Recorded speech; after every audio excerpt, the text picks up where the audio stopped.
বিদ্রোহী প্রার্থীদের বিরুদ্ধে সাংগঠনিক ব্যবস্থা নেওয়ার হুঁশিয়ারি দিয়েছে বিএনপি।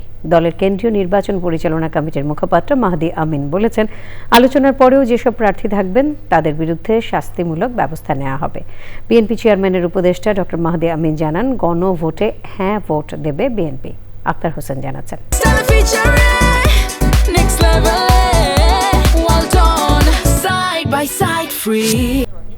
বিএনপি চেয়ারম্যান তারেক রহমানের সিলেট সফরের মধ্য দিয়ে আনুষ্ঠানিক নির্বাচনী প্রচারণায় নামছে বিএনপি। সিলেট সফরের প্রস্তুতি ও রোডম্যাপ ঘোষণা করতে সংবাদ সম্মেলনে আসেন নির্বাচন পরিচালনা কমিটির মুখপাত্র ডক্টর মাহদি আমিন। চূড়ান্ত ঘোষণার পরেও যেসব বিদ্রোহী প্রার্থী মাঠে থাকবেন তাদের বিরুদ্ধে সাংগঠনিক ব্যবস্থা নেওয়ার কথা বলেন মাহদি আমিন। নমিনেশন উইথড্রয়ালের সময় চলে গিয়েছে, এখন আমাদের নির্বাচন পরিচালনা কমিটি থেকে ওনাদের সাথে আলাপ আলোচনা করা হবে, বিএনপির শীর্ষ নেতৃত্ব থেকে আলাপ আলোচনা করা হবে।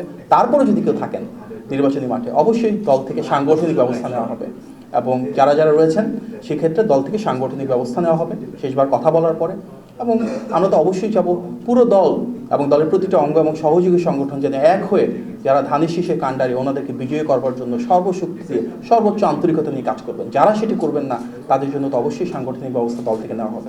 বিএনপি চেয়ারম্যান তারেক রহমানের সঙ্গে সৌজন্য সাক্ষাৎ করেছেন ঢাকা রিপোর্টার্স ইউনিটি ডিআরইউর নেতারা। বৈঠক শেষে বিএনপি চেয়ারম্যানের প্রেস সচিব সালেহ শিবলি জানান, বরাবরই স্বাধীন ও দায়িত্বশীল গণমাধ্যমে বিশ্বাস করে বিএনপি। তিনি বলেছেন যে আসলে আমাদের রাজনৈতিক দলগুলোর মধ্যে আসলে পলিসি ডায়ালগ বেশি হওয়া দরকার।